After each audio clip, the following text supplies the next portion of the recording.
होते थे तो पहले पंडित जी होते थे, उसके बाद में कोई और। अब लोगों ने महसूस किया, बोले रे पंडित जी कहाँ है, नरदेव जी कहाँ है। मैंने कहा पंडित नरदेव जी को ज्यादा सादगी ले बैठी। पंडित जी जो ट्रेन में वैसे ही चलना, आपका कैसा भी भोजन मिल जाए वो करना।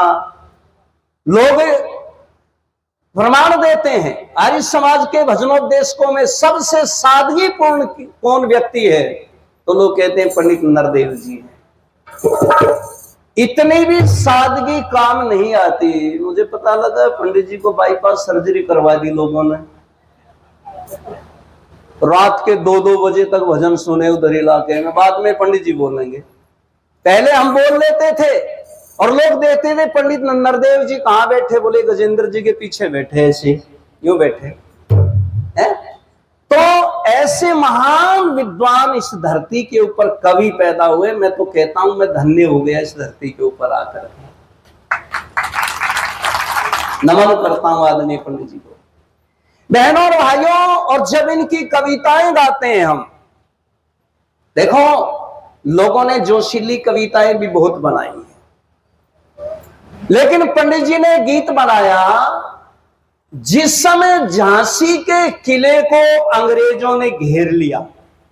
झांसी का किला, अंग्रेजों के दल बादल छाए हुए थे, और एक सिपाही ने जब देखा तो लक्ष्मीबाई के पास में गए और जाकर के कहा, रानी ने, माता जी झांसी का किला अंग्रेजों ने चौगर्दे से घेरा दे दिया है, छिन जाएगी हमारी झांसी। झांसी को गुलाम बनाएंगे ये लोग, आपकी इज्जत के ऊपर हमला करेंगे।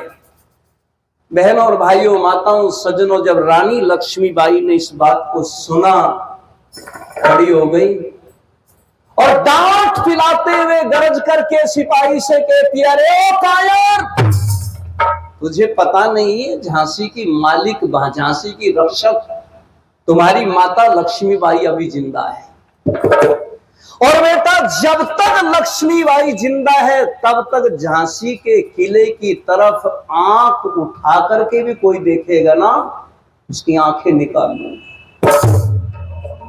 यदि झांसी के किले की तरफ किसी ने हथियाने की नजरिए से उंगली की, बाजू निकाल लूंगी उसकी। किसी की हिम्मत नहीं है कोई झांसी के किले को कब्जा ले। लेकिन रानी ने स्वयं किले की छत के ऊपर चढ़ करके देखा तो सिपाही की बात सच्ची मिली। नीचे आई, अपने सेनापति मंत्रिमंडल को इकट्ठा किया और उन सब के बीच में खड़ा होकर के रानी लक्ष्मीबाई उद्घोष करती है, मेरे भाइयों, सोचने का विचार नहीं है, मंत्रणा करने का विचार नहीं है, योजनाएं बनाने का विचार समय नहीं है। जल्दी तैयार हो जाओ और लाओ सजाकर मेरा घोड़ा, समय रह गया बिल्कुल थोड़ा, रणभूमि में जाना है। हथियार उठा लिए सारे सैनिकों ने, और रानी लक्ष्मीबाई ने उस समय जो अपना लिबास बनाया, भाई पंडित जी ने उस समय का नक्शा खींचा है। मैं बहुत गाता हूं इस भजन को, गदगद हो जाता हूं गाते समय। रानी लक्ष्मीबाई ने कैसा लिबास बनाया, हमारे फिल्मी दुनिया वाले गाना गाया करते हैं, रेशमी सलवार कुर्ता जाड़ी का। बर्तन तो वही लिया पंडित जी ने, लेकिन उसमें जो बम्बैया वालों ने कीचड़ भरा था ना, वो निकाल करके अच्छी चीज भर दी उसी बर्तन के अंदर। इसलिए लक्ष्मीबाई क्या कहती है, क्या उद्घोष करती है, उस समय का गीत आदरणीय पंडित जी ने बनाया है। आपने पता नहीं कितनी बार सुना होगा, लेकिन मैं भी अपने मुख से सुना देता हूं। शायद उतना अच्छा तो नहीं गा पाऊंगा, लेकिन क्या कहते हैं उस समय रानी लक्ष्मीबाई के, भाई रेशमी सलवार। मैंने कहा पंडित जी ये तो न्यू के यूं शब्द हो गए। बोले नहीं भैया रामनिवास जी, इसमें एक शब्द फिट किया मैंने कहा कौन सा? बोले न। मैंने कहा फिर? बोले फिर सज जाएगा ये भजन। के रेशमी सिलवार ना कुर्ता जाड़ी का,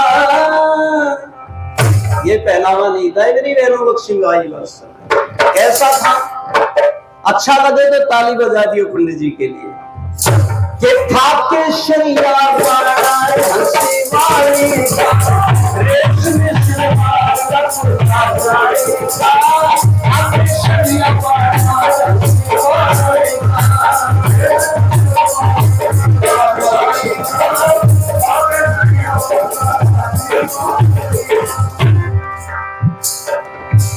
घोड़े पे चढ़ी मर्दानी घर में तलवार सुहानी, घोड़े पे चढ़ी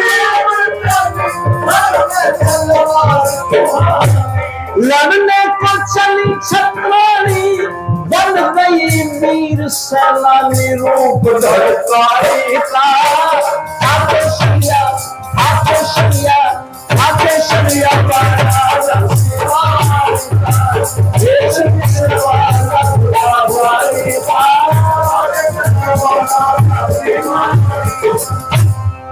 आपने विचार किया होगा लड़ाई में एक बच्चा भी तो उनके साथ में था, वो कहां छोड़ा रानी है?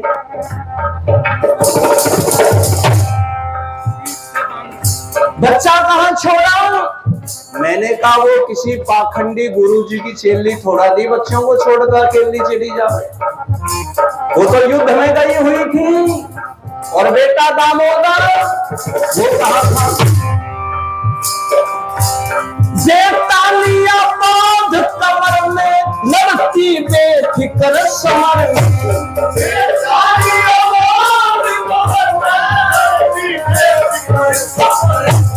और मैं अपने हरियाणा में इस शब्द का प्रयोग दूसरी तरह किया करता हूं। कैसे? छोलिया बांध कमर में लड़ती बेफिक्र समर, मुड़ जाता वो जिधर में घबराता तो इधर में तू जाएगा।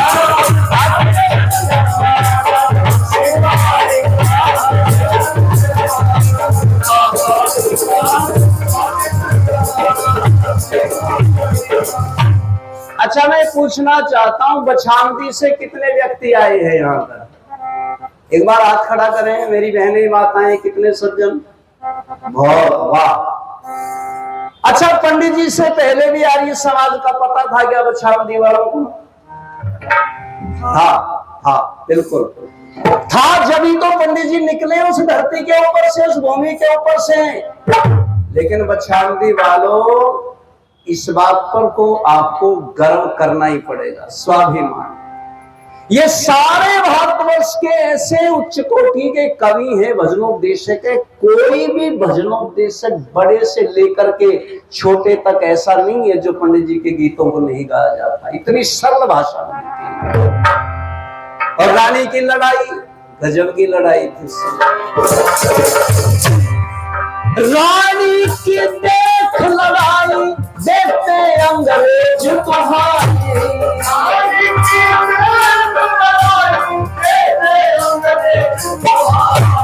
चल भाग यहाँ से भाई, क्या कह रहे थे? चल भाग यहाँ से भाई, अब तो हमारी आई वो बार दुलारी का। हाथे शैया हाथे शैया हाथे शैया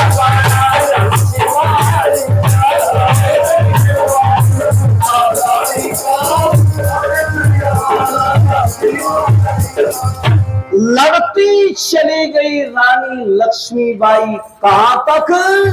झांसी से ग्वालियर तक। कितना दूर पड़ता है झांसी से ग्वालियर? लगभग 101 मील। और वहां तक रानी लक्ष्मीबाई ने बहनों भाइयों माताओं सज्जनों लगभग 711 अंग्रेज काटे। 711। और बीच में और खरपतवार भी बहुत उड़ाई। आप कहोगे जी और खरपतवार कौन सी थी? उस समय हमारे देश में ये जो हमारे सिख सरदार भाई थे ना, इनकी 3 रियासतें थी। हमारे हरियाणा में जींद, वैसे तो उस समय संयुक्त था पंजाब, और पटियाला और नाभा, ये 3 रियासत सिखों की थी। ये कायर उस समय तीनों अंग्रेजों का साथ दे रहे थे और उन्होंने अपने सैनिक अंग्रेजों के समर्थन में रानी के खिलाफ लड़ने के लिए भेजे थे। तो ये भी बहुत काटे थे लक्ष्मीबाई, लेकिन कब तक लड़ती युद्ध? 3 दिन हो गए, घोड़ा भी भूखा, पानी नहीं मिल रहा, घोड़े को चारा नहीं मिल रहा। रानी लक्ष्मीबाई भी अपने सैनिकों के साथ में भूखी और प्यासी लड़ रही हैं।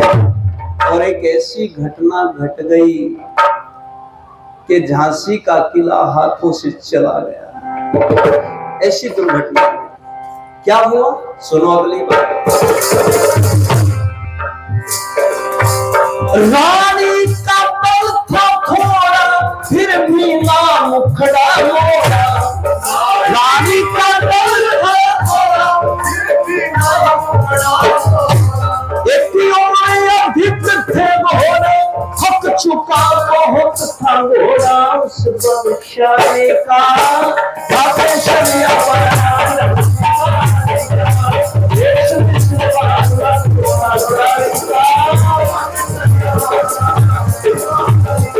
और आज तो लड़ाई के मैदान में रानी लक्ष्मीबाई का घोड़ा तो बिल्कुल जवाब दे गया, थक गया, घोड़े में हिम्मत नहीं रही। और एक नाले को पार करने के लिए घोड़े ने जोर लगाया, लेकिन पार नहीं कर पाया, बीच में अटक गया। और एक अंग्रेज सिपाही ने अवसर देख करके, मौका देख करके रानी की सर के ऊपर तलवार का वार कर दिया। आधा सर कट गया रानी लक्ष्मीबाई। कुछ सैनिक आए और आकर के कहते, मां चलो किसी वैद्य, किसी डॉक्टर के पास ले जाकर के आपका इलाज करवाए।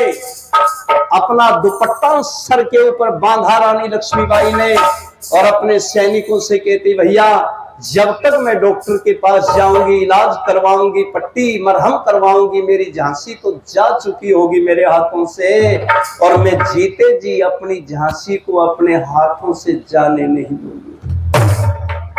घायल अवस्था में भी लड़ रही है, पर रक्त अधिक निकल गया, बह गया खून, शरीर का निचुड़ गया खून शरीर का। और रानी लक्ष्मीबाई बहन और भाइयों ऐसी अवस्था में पहुंच गई, कभी कभी अचेत हो जाती है, बेहोश हो जाती है, कभी होश आता है और कहती, भैया मुझे ऐसे स्थान पर ले जाओ अंग्रेज मुझे छू ना पाए। तभी कुछ सैनिक उसे दौड़ा करके घोड़े को, आज तातिया टोपे का घोड़ा था, और जंगल में एक सन्यासी की कुटिया पर ले गए।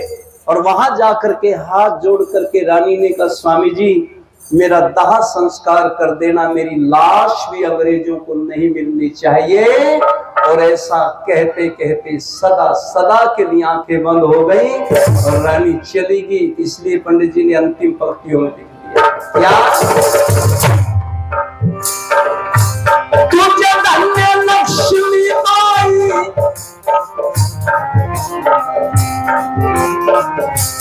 तुझे धन्य लक्ष्मीबाई, लड़कन के वीर गति पाई। धन्य लक्ष्मीबाई, लड़कन के वीर गति पाई। भारत की शान बढ़ाई, नरदेव करे कविताई, वक्त खुशहाली का। आते शनिया, आते शनिया, आते शनिया,